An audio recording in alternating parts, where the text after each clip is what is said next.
I think the most pertinent question is easement అంటే ఏంటి. ఈరోజు ఈజ్మెంట్ యాక్ట్ గురించి మాట్లాడుతున్నాం కాబట్టి రైట్. ఈజ్మెంట్ అంటే ఏంటి నుంచి స్టార్ట్ చేస్తే I think it will make more is sense. Easement అంటే one of man's most natural rights అనమాట. ఆమ్, అవి ఒక యాక్ట్గా వచ్చి అందులో మీకు రైట్స్ ఇచ్చి మీ రైట్స్ తీసేసుకునే హక్కులు కావవి. మీకు పుట్టంగానే right to movement is a fundamental right. Right to breathe fresh air is a fundamental right. Right to reasonably good sleep is a fundamental rights. ఇవన్నీ ఫండమెంటల్ రైట్స్ అని పిలవకపోయినా రైట్సే. ఇవన్నీ మనిషికి పుట్టుతూనే వస్తుంది, ఎవరు రైట్. ఇవ్వాల్సిన అవసరం లేదు. బట్ ఏమవుతుందంటే వెన్ ఈ వాల్టైర్ అని చెప్పి ఒక ఫ్రెంచ్ ఫిలాసఫర్ ఉండేవాడు. వాల్టైర్, రూజో, వీళ్ళంతా ఏంటంటే ఫ్రెంచ్ రెవల్యూషన్ టైంలో చాలా బాగా ఇన్వాల్వ్ అయ్యి లిటరేచర్ వదిలిపెట్టి వెళ్ళారు మనకి. అందులో రూజో ఒక మంచి మాట అంటాడు: my rights extend till the tip of your nose, from there your rights start అన్నట్టు. సో ఇన్ని రైట్స్ ఉన్నా కానీ మనకి కొన్నిసార్లు మనం సెల్ఫ్ ఇంపోజ్డ్ రెస్ట్రిక్షన్స్ పెట్టుకోవాల్సి వస్తుంది. మన రైట్స్ ని మనం ఎక్కడి దాకా తీసుకెళ్ళొచ్చు, ఏ లెవెల్ దాకా తీసుకెళ్ళొచ్చు అనే దాని ప్రకారం చూసుకుంటే. సో ఈజ్మెంట్స్ రైట్స్ అనేది ఈ లాస్ కానీ ఇంగ్లీష్ కాంక్వెస్ట్ కానీ ఇవన్నీ కానీ వచ్చే ముందు నుండే ఇండియాలో ఉంది, కానీ దాన్ని ఈజ్మెంట్స్ అని పిలవలేదు ఎవరు. తెలుగులో అనువాదించాలంటే ఈజ్మెంట్స్ ని సులభతరం అంటారు. Convenience, easement, easiness. విలేజ్ మ్యాప్లు ఉంటాయి కదా, ఈ చేతులతో రాసినవి కానీ లేకపోతే ఈ సర్వే చేసిన మ్యాప్ల్లో కానీ మీకు కొన్ని ఆ, రకరకాల ఇవి ఉంటాయి అనమాట. ఫ్యాక్ట్స్ అండ్ ఫిగర్స్, నంబర్స్ ఉంటుంది. నంబర్స్ కాకుండా కొన్ని లెజెండ్స్ ఉంటాయి అనమాట. డాటెడ్ లైన్స్ కావచ్చు, లేకపోతే ఫ్లోయింగ్ వాటర్ ఒక లైన్ కావచ్చు. ఇవన్నీ ఏంటంటే these are all natural resources within a village అనమాట. అలాంటి న్యాచురల్ రిసోర్సెస్ తో పాటు ఓ దారి ఉంటే ఆ దారి అనేది ఈ గ్రామం నుంచి పక్క గ్రామం వరకు వెళ్ళటానికి రోడ్ అన్నమాట. ఆ దారిని ఆ, ఎవరైనా ఉపయోగించవచ్చు. అంటే ఈ ఊరోళ్ళు ఉపయోగించాలి, పక్కన ఊళ్ళో మాత్రమే ఉపయోగించాలని లేదు. మీరు టూ వీలర్ తెస్తే టూ వీలర్ లో వెళ్ళొచ్చు ఆ రోడ్ మీద. మీరు నడుచుకుంటూ వచ్చి నడుచుకుంటూ ఈ ఈ గ్రామం నుంచి ముందు గ్రామం వరకు మీరు వెళ్ళొచ్చు అనమాట. ఇలాంటి పర్టికులర్ వేస్ ఏవైతే ఉంటాయో వాటి మీద ఉన్న జనరల్ పబ్లిక్ కి ఉన్న రైట్స్ ఈజ్మెంట్ రైట్స్. వాళ్ళు ట్యాక్స్ కట్టట్లేదు దారి ఉపయోగించడానికి, వాళ్ళ దగ్గర కాగితాలు లేవు ఓనర్షిప్ రైట్స్ ఎక్సర్సైజ్ చేసుకోవటానికి, కానీ వాళ్ళ దగ్గర ఏమున్నాయంటే ఇన్హెరెంట్ గా ఈజ్మెంట్ రైట్స్ ఉంటాయి. ఆ ఈజ్మెంట్ రైట్స్ వాడుకొని వాళ్ళు వాళ్ళ నార్మల్ కోర్స్ ఆఫ్ లైఫ్ ని లీడ్ చేయొచ్చు అనమాట. ఇది ఈజ్మెంట్స్. ఇది easements without the meaning of what it is being given in the particular act అనమాట. ఇప్పుడు యాక్ట్ కి వద్దాం. The easements act was enacted in 1882 అనమాట. అంటే one of the first few acts to be promulgated by the British government. అంటే very very closely on the heels of the Indian penal code, the evidence act, contract act. ఇవన్నీ long standing pillars of Indian laws అనమాట. అందులో one of the legislations వచ్చి easements act అనమాట. An easement is defined as any such right or an interest enjoyed by a person in and towards a particular object or a particular piece of land or a particular piece of right which is in the possession of another person. ఇంతే. Yeah, ఒక layman కి చెప్పాలంటే easement yeah. ఏంటి అని how do explain it. మన హక్కుల్ని పక్కనోళ్ళ హక్కులతో ఎట్లా connect చేస్తాము అంటే, మన దగ్గర ఉన్నంత వరకు మన హక్కు, వాడి దగ్గర ఉన్నంత వరకు వాడి హక్కు కదా. సో ఈజ్మెంట్ అనేది ఏంటంటే ఇప్పుడు పక్కనోడి పొలాల మీదకి మనం నడిచెళ్ళాలంటే మనకు కావాల్సిన హక్కులు ఏదైతే ఉంటాయో వాటిని ఈజ్మెంటరీ రైట్స్ అని అంటారు. ఇప్పుడు మీ మీ పొలం పబ్లిక్ రోడ్ పక్కనే ఉంటుంది, నా పొలము వెనక్కు ఉంటుంది, మీ పొలం వెనక్కు ఉంటుంది. సో నాకు యాక్సెస్ రోడ్ ఏంటి? హైవే నుండి అయినా కావచ్చు, పబ్లిక్ రోడ్ నుండి అయినా కావచ్చు. మీ పొలం మీద నడిచి వెళ్ళాలి కదా. నేను నా ల్యాండ్కి వెళ్ళాలంటే మీ ల్యాండ్ మీదకి వెళ్ళాలి నేను. అంటే నేను మీ ల్యాండ్ దాటేంత వరకు నాకేం రైట్స్ ఉంటాయి మీ ల్యాండ్ పైన అని అడిగితే అవే ఈజ్మెంటరీ రైట్స్ అనమాట. పర్మిషన్ కాదు, వాడి కన్సెంట్ కాదు. ఈజ్మెంట్ రైట్స్ అనేది వాడు నాకు ఇచ్చేది కాదు, నాకు ఫండమెంటల్ గా ఉన్నంత హక్కు ఏంటంటే ఈజ్మెంట్ రైట్. ఇప్పుడు మీ పొలం నుంచి నేను వెళ్తాను, నేను ట్రాక్టర్ తీసుకెళ్తాను, సో లేదా అది ఆపడానికి లేదు. ఆపడానికి లేదు సార్, అస్సలు లేదు. So that is your right. That is my right. That is my right given by the constitution. అంతకుముందు ఇంకేదైనా ఉన్నా కానీ that particular document are custom. అంటే Yeah, as long as I do not have any other public way to go. Public way to go, correct. Or otherwise if it causes an inconvenience, ఇప్పుడు మీరు అనొచ్చు కదా, ఈ ఈ ఏ road నుంచి అయితే నేను యాక్సెస్ అడుగుతున్నాను మిమ్మల్ని, ఆ రోడ్ ముందెళ్ళి లెఫ్ట్ తీసుకుంటే మళ్ళీ ఇంకో లెఫ్ట్ తీసుకుంటే మీ మీ ల్యాండ్ దగ్గరికి వచ్చేస్తుంది, దగ్గరికి వస్తుంది, మీ ల్యాండ్కి రాదు. So Hmm. అటువైపు వెళ్ళండి అని చెప్పి మీరు చెప్పలేరు, because I have an inherent right of way అనమాట. ప్రతి దగ్గర నాకు ఒక ఆల్టర్నేటివ్ రోడ్ ఉందని చెప్పి నాకు ఈస్మెంటరీ రైట్స్ ఎంజాయ్ చేసుకోకుండా ఉండలేను నేను. Easementary rights is something that you have to give me as my neighbour. You can't okay, ask me to let's say ఇప్పుడు go go from a longer route అనమాట. So let's say there are ఒక 2 plots ఉన్నాయి, okay. దాని పక్కనే third ఉంది. Actually మా friends ముగ్గురు కొనుక్కున్నారు recent. So 1 acre bit, it is divided into 3 parts. Part 1, 2, 3. 1 తర్వాత రైట్. 2 సార్, 2 తర్వాత 3 దాని వెనకల. 1 ఇస్ రోడ్ ఫేసింగ్. ఓకే, ఈ అవును. మొత్తం ప్లాట్ కి ఇంకేం యాక్సెస్ లేదు, ఇటు సైడ్ ప్లాట్స్ ఉన్నాయి. ఓకే, సో 2కి 3కి 1 నుంచే వెళ్ళాలి. వెళ్తే ఇప్పుడు వాళ్ళు ముగ్గురు విల్లాస్ కట్టుకుందాం అనుకున్నారు, లేకపోతే ముందు ఒక ప్లాట్ నెంబర్ 1కి 4 sides నేను బౌండరీ కట్టేశాను అనుకోండి, మరి 2, 3 ఓడ ఎట్లా వెళ్తారు? వెళ్ళలేరు కదా వెనక్కి. వెళ్ళలేదు. అప్పుడు ఏం చేయాలి? అవును, వీడు పక్కా ఒక రోడ్ వదలాల్సిందేనా? రోడ్ వదలాల్సిందే, ఉమ్. ఎందుకంటే నాకు ఈజ్మెంటరీ రైట్స్ ఉన్నాయి. ఇప్పుడు ఆ రోడ్ నా వదలాలంటే ఎంత ఫీట్ వదలాలి? మనిషి నడిచే అంత ఇప్పుడు సరిపోతుందా? హా, నా సరే కార్ ఇప్పుడు తీసుకెళ్ళి ఎంత పెట్టాలంటారా? అవును, కార్ తీసుకెళ్లే అంత రోడ్ పెట్టాలి మీరు, ఆ గ్యాప్ ఉంచాలి. రోడ్ మీరు వేయాలని చెప్పడం లేదు ఎవరు.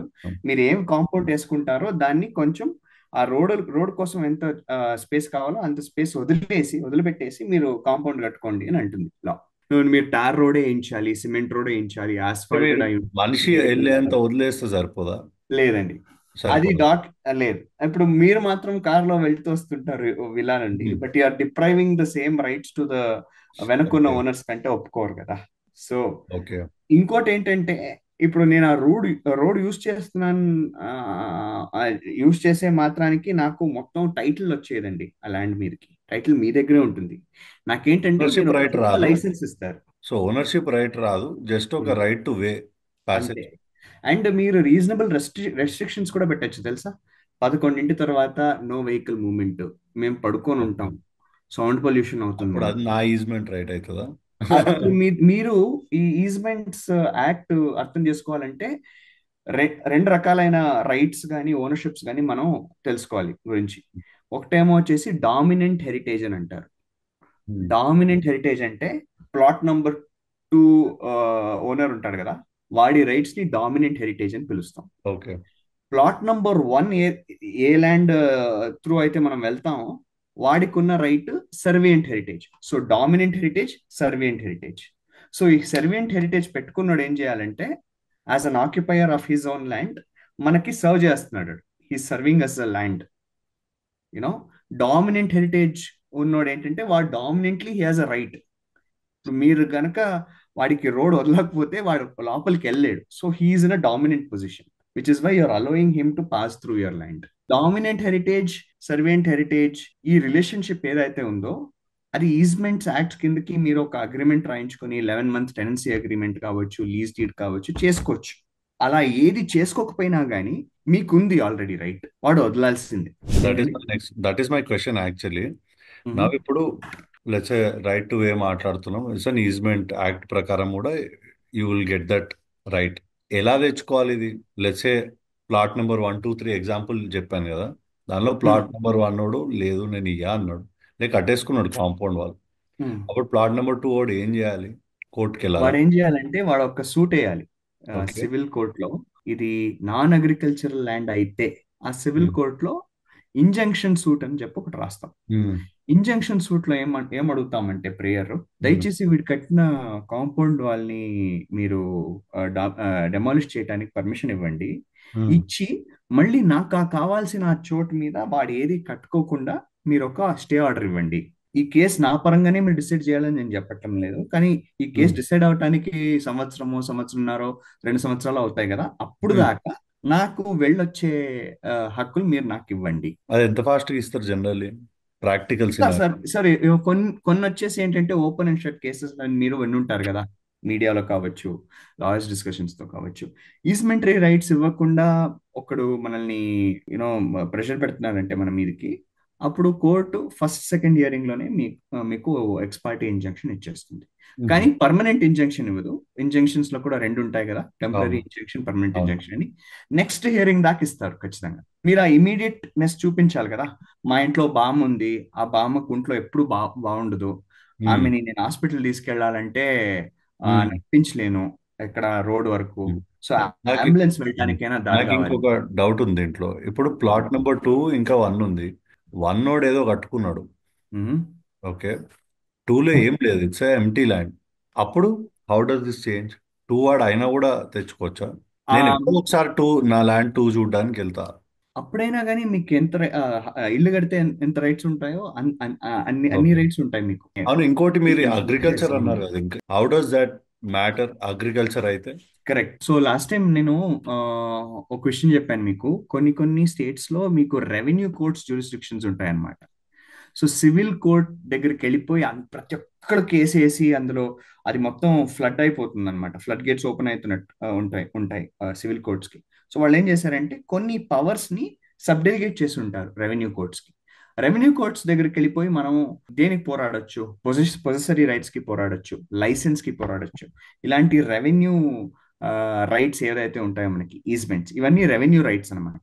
ఎందుకంటే ఎవరన్నా అడిగి నీకు ఎందుకు దారి కావాలంటే, నేను అగ్రికల్చర్ చేస్తున్నాను, నేను చేసిన ప్రొడ్యూస్ అయినా నేను ట్రాన్స్పోర్ట్ చేయాలి కదా మా మా పొలం నుంచి ఏపీఎంసీ యార్డ్కి, దానికైనా నాకు రైట్స్ కావాలి కదా. సో ఇవన్నీ ఏంటంటే it comes under revenue jurisdiction అనమాట. సో అగ్రికల్చరల్ ల్యాండ్స్ దగ్గరికి వస్తే the proper forum to file a case would be an assistant commissioner's court లేదా డెప్యూటీ కమిషనర్స్ కోర్ట్ అనమాట. సో మీరు ఇంకో వెంటనే హైకోర్టు కానీ సివిల్ కోర్టు కానీ వచ్చేయలేరు. సో నాన్ అగ్రికల్చర్ ల్యాండ్ అయితే హైకోర్టుకి వెళ్ళొచ్చా? లేదు సార్, మీరు సివిల్ కోర్టుకు వెళ్ళాల్సిందే. సివిల్ కోర్టులో మీకు ఏ కారణానికైనా రిలీఫ్ దొరకకపోతే అప్పుడు అప్పుడు మీరు హైకోర్టు. ఓకే. హైకోర్టుకి వెళ్ళొచ్చు. నాన్ అగ్రికల్చర్ ల్యాండ్ అయితే సివిల్ కోర్టుకి వెళ్ళాలి. కరెక్ట్. అగ్రికల్చర్ ల్యాండ్ అయితే రెవెన్యూ కోర్టుకి వెళ్ళాలి. రెవెన్యూ కోర్ట్స్కి వెళ్ళాలి. ఓకే.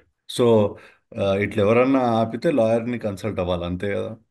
లాయర్ని కన్సల్ట్ కావచ్చు మీరు, లేకపోతే పోలీస్ స్టేషన్ దగ్గరికి వెళ్ళిపోయి ఒక ఇద్దరు పీసీలైనా పిలుచుకొచ్చి ఓకే. అండ్ మీ సో అసలు కాగితాలు ఆ కోర్టు చూపించాలి. వరకు వెళ్ళని అవసరం లేదు. పోలీస్ స్టేషన్కి వెళ్ళినా they will also tell them, they A also tell అనమాట. ఎనీవే మనం ఇట్ ఈస్ లా సార్, మీరు ఇచ్చేయండి అని చెప్తారేమో. అవును, అవును. ఇప్పుడు అదే ల్యాండ్ లో మీరు వెళ్ళి వితౌట్ డిస్టర్బింగ్ ఎనీబడి ఎల్స్ మీరు ఏదైనా చేసుకోవచ్చు, because it's a private property. కానీ ప్రాపర్టీ ఓనర్షిప్ తో పాటు ఒక నెగటివ్ కోవనెంట్ ఉంటుందండి. ఆ నెగటివ్ కోవనెంట్ ఏంటంటే ఇంకొకరికి ప్రాబ్లం అవ్వకూడదు, వాళ్ళ రైట్స్ మీద మీరు ఇన్ఫ్రింజ్ అవ్వకూడదు. ఇప్పుడు లేట్ నైట్ ఒక 11 o'clock వరకు మీరు పార్టీ చేసుకుంటారో, లేదా ఒక గ్యాదరింగ్ పిలుచుకొని అండ్ పాటలు పాడతారో, డాన్స్ చేస్తారో, అంతా మీ రైట్స్ అన్నమాట. మీ ల్యాండ్ లో మీరు చేయొచ్చు. కానీ ఏంటంటే ఆఫ్టర్ 11 o'clock ఆ ఈజ్మెంటరీ రోడ్ ఏదైతే ఉంటుందో, ఎవడైతే మనకి ఇస్తాడో వాడు అది తెరిచిపెట్టాలి. నేను 3ంటికైనా 4ంటికైనా వెళ్తాను ఇంటికి, అప్పుడు దాకా వాడు తెరిచి ఉండాలి అనుకోవటం hmm. It does not come under the test of reasonability. అంటే మీరు ఏమన్నారు, లెట్సే నేను ఒక దారి వదిలాను, ఓకే, వాడు వెళ్ళడానికి, దాన్ని నేను గేట్ పెట్టుకోవచ్చా? పెట్టుకోవచ్చు, ఖచ్చితంగా పెట్టుకోవచ్చు. ఓకే. మళ్ళీ అక్కడ కూడా ఇంకొక ఇష్యూ వస్తూ ఉంటది కదా, అంటే వస్తా ఉంటుంది. మధ్యలో. కాబట్టి కాబట్టి అంటే కొంతమంది ఏం చేస్తారు, దీన్ని ఒక కాంట్రాక్ట్ గా మనము పెట్టుకుందాము. సో మ్మ్. 11 o'clock దాకా మీ సెక్యూరిటీ నీ దగ్గర ఉంటాయి తాళాలు. 11 to 5 అది హెవీ మెషినరీ ఇండస్ట్రీ అనుకోండి, లేదా ఒక medium and small scale industry, cottage industry కావచ్చు. So if I have 2 shifts of employees అనమాట, మ్మ్. ఎవరైతే మీ పొలం నుంచి నా ప్లాట్కి వెళ్ళి నా ప్లాట్ లో ఉన్న ఫ్యాక్టరీలో పనిచేస్తున్నారు అనుకోండి, వాళ్ళకి నేను ప్రాపర్ యాక్సెస్ ఇవ్వాలనుకుంటే నేను అడగొచ్చు అనమాట. ఐ కెన్ ఆస్క్ దెమ్ 11 నుంచి పొద్దున్న 6 దాకా నేను రెంట్ పే చేస్తాను. Yeah. రెంట్ పే చేసి ఆ తర్వాత నేనేం చేస్తానంటే, నేను మీకు మంత్లీ బేసిస్ లో రెంట్ పే చేసి నేనే సెక్యూరిటీ ఉంచుకుంటాను, నేను మెయింటైన్ చేస్తాను. సో ఇవి కూడా వస్తుంది అనమాట ఈజ్మెంటరీ రైట్స్ లో. You can get in to a contract అసలు. So, which is why I was very careful to say that easementary rights is a fundamental freedom okay, and not an absolute right. okay, makes sense. Got it. Fundamental freedom ఉంది మీకు, Hmm. అడగడానికి definite గా అడగొచ్చు.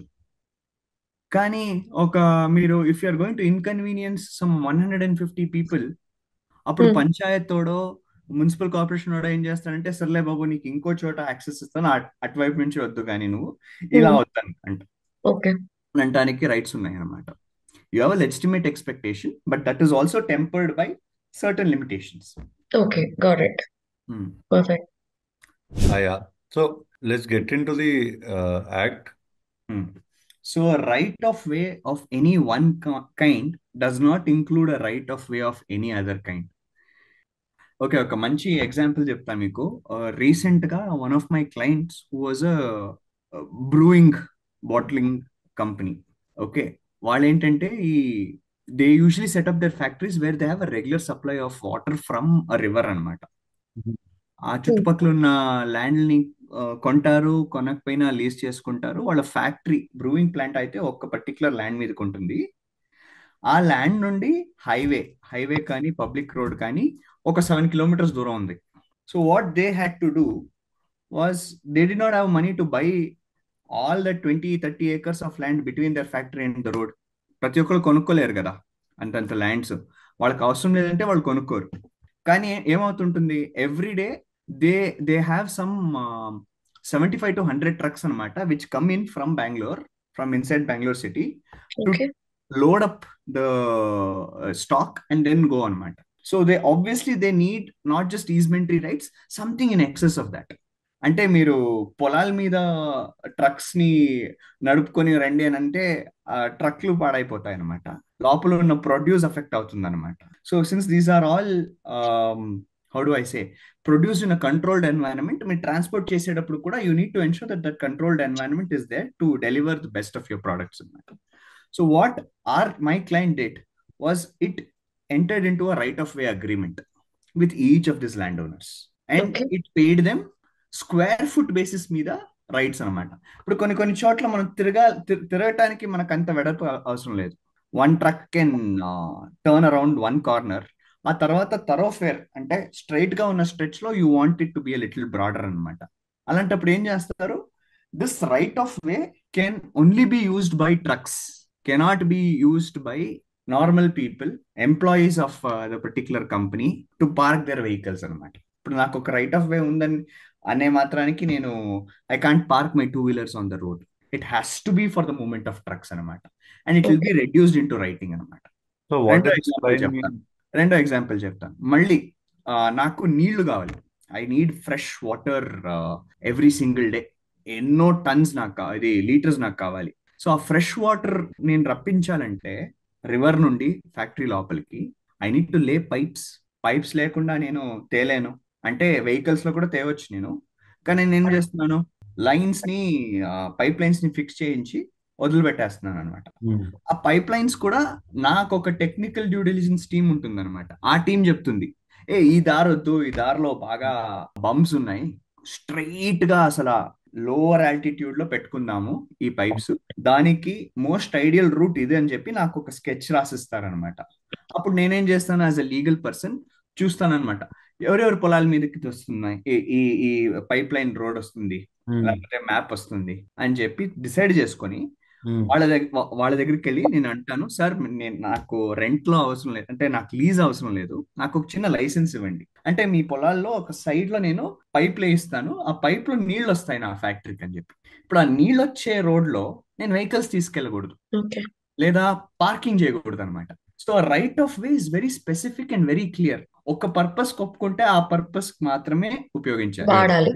Okay. Not any other kind అంటున్నాను. Okay okay. దేనికి వాడకూడదు. So that is right of way అనమాట. That is what is explained under section 28A. And how is this? Ante, I'm so sorry. How is this binding? Ante, do people draw up a agreement or like a contract? అవును, they enter Okay. Into contract, they stamp it so that it has some enforceability value కదా court ముందుకి. Okay. సో Okay. Oral easements అనేది ఉంటుంది Indian villages లో, ఇప్పుడు కూడా ఉన్నాయి. దాన్ని ఏమంటారంటే కన్నడలో అనుభవ హక్కు అని అంటారు. అంటే అనుభవం. ఇప్పుడు Okay. It's only by experience and it's not written into Right. By paper కదా, usage only. Yeah. By usage only. Hmm. So దానికి కూడా Indian easements act so well thought out. It has also factored in easements by customs అనమాట. ఇప్పుడు మీ దగ్గర కాగితాలు లేవు, కానీ మా తాత వాళ్ళ నాన్న వాళ్ళందరూ ఏం చేస్తున్నారంటే వాళ్ళ పొలాలకు వెళ్ళాలంటే మీ పొలం మీదకి నడుచుకుంటూ వెళ్ళేవాళ్ళు అనమాట. నేను అదే రైట్ ని ఎన్ఫోర్స్ చేయాలంటే I can seek shelter under custom కదా. because a custom is something that is carried out over a period of time, of course with trials and tribulations. కానీ ఇన్ని సంవత్సరాలుగా ఇట్ ఈస్ బీన్ హ్యాపెనింగ్ అనటానికి, చూపించడానికి నా దగ్గర rights ఉన్నాయి, witnesses ఉన్నారు.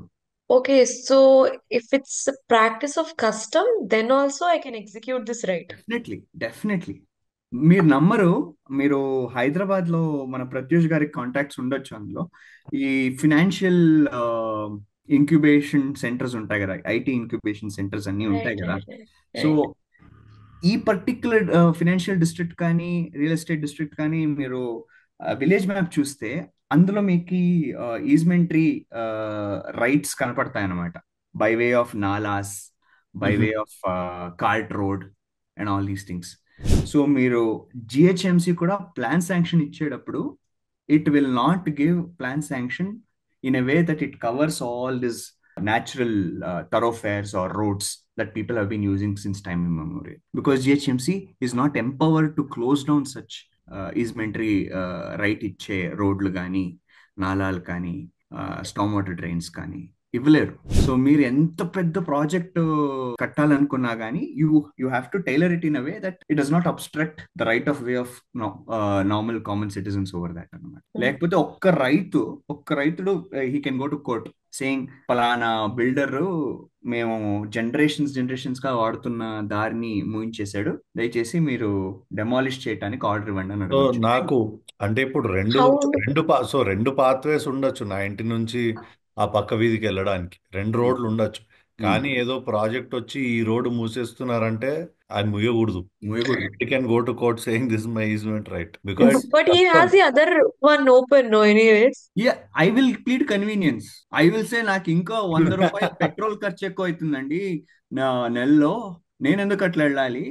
This has been a well recognised kachcha road ఇది. చాలా ఏళ్ళ నుంచి సింపుల్ గా చాలా ఏళ్ళ నుంచి ఉంది మాకు ఇదే అలవాటు. ఇటు వెళ్తే పాజిటివ్ థాట్స్ వస్తాయని కూడా డెఫినెట్ గా. చెప్పొచ్చు. అండ్ రూరల్ కోర్ట్స్ లో రైతుల పరంగాను జడ్జెస్ ఉంటారనమాట. So when they know it is a public interest case like this, I'm not generalising, కానీ చాలా మంది ఫస్ట్ ఆర్ సెకండ్ హియరింగ్ లో రైతుకి పరంగా ఇంజంక్షన్ ఇచ్చేస్తారనమాట, స్టే ఆర్డర్ ఇచ్చేస్తారు. ముందు ఆ తర్వాత మీరు వెళ్ళి లేదండి మీరు ఇవ్వకూడదు, మేము ఇన్ని కోట్లు పెట్టాము, ఈ డిపార్ట్మెంట్లకు వెళ్ళి ఈ అప్రూవల్స్ తెచ్చుకున్నాం, కాబట్టి ఇది కూడా పబ్లిక్ ఇంట్రెస్టే. ఇది ముందు మట్టి రోడ్ ఉంటుండే, దాన్ని మేము ఆస్ఫాల్టింగ్ చేయించాము, లైట్లు వేయించాము, అవన్నీ చెప్పుకుంటూ పోతారనమాట. So private interest, public interest, that is the deciding stage for a court.